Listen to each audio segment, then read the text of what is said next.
Hey guys, welcome to the first Adventure Ninja video. Today we're actually going to be showing you some of the processes and parts that I have for my new rifle for the Sniper Adventure Challenge for 2022. As some of you have been following in my Facebook and Instagram feed, I'm going to be partnered up with Dave Castro, the guy who created the CrossFit Games, and he is going to be the carbine shooter. I was the carbine shooter last year. This year I'll be the rifle shooter, and I decided that I'm going to bring a gas gun as opposed to a traditional bolt gun that most people bring. This one, however, is going to be chambered in 6mm arc. One of the most important things when it comes to the Sniper Adventure Challenge is making sure that you have the lightest weight everything possible. So last year in 2021, when Jonathan and I won the Sniper Adventure Challenge, 70 miles, which was just an incredible amount of distance that we put on our feet over the course of 48 hours. Now that included time when we were stopped for doing challenges, when we had to refill water out of the cattle tank, things like that. And so 48 hours covering 70 miles, it was a long way. So the lighter that we can get, the better. For that, I have some of the lightest weight parts that I could possibly get. Some things are not as lightweight, but the one thing that I really wanted to do was seek out a better carbon fiber barrel. So one, you get all the benefits of the steel barrels with less weight. And for that, Helix 6 Precision actually makes one of the best barrels that I've ever found, and they have some really cool technology behind it. So we'll take a look about that in just a minute.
So you're probably asking, why go with a Helix 6 barrel? They're crazy expensive. And the answer is, they actually, and I got to talk with John, the owner of Helix 6 Precision, about this, is their company actually has achieved a 70-30 carbon to resin ratio, which, for comparison, Proof Research barrels have about a 50-50 carbon to resin ratio. Well, by having that 70-30 ratio, their barrels actually have a higher thermal capacity, so they will cool down quicker, and also the carbon is the structural element of that barrel, so this thing will be stiffer than other barrels because of that ratio. So I can sandblast this thing, I can put it in a vise. These are things that you should not be doing with a proof research barrel. And for this race, toughness is a big deal. So I made sure that I wanted to get the best. So if you're looking for a really tough one, get after the Helix 6 barrels.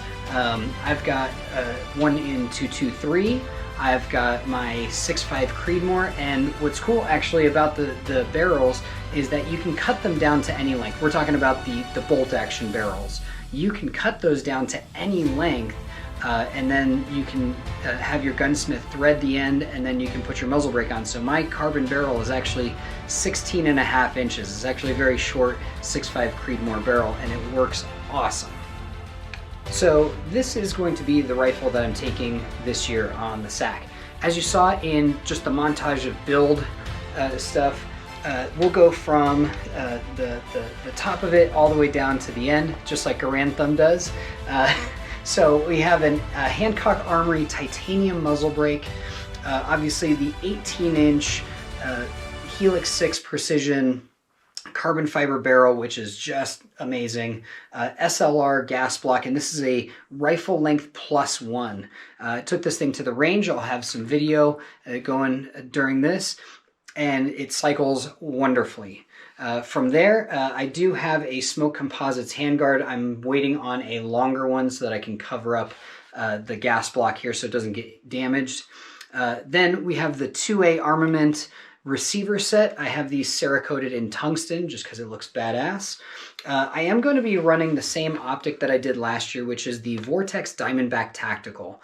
The one downside to this is that it does not have a zero stop, and so I do worry about resetting my turrets, especially after those stages of fire, because when you've got the brain fog going on and everything, sometimes those can get off by maybe even a full rotation, because I only have, I think, 5 mils.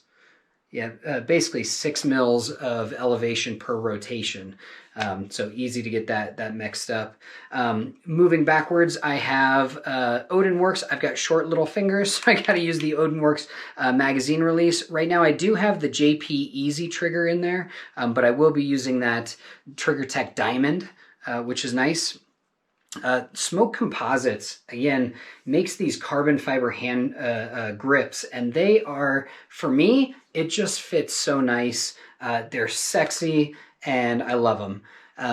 Then, of course, moving back, we have the Smoke Composites furniture here, and then riding inside of the tube here is a JP Rifle silent captured spring. One of the things that you're not going to see yet that'll be coming in another video is going to be the updated. I have one of the Spartan Precision bipods, of course, for ultra lightweight, but I've got some new secrets that I'm going to be using for this this adventure race. So check that out in one of the upcoming videos.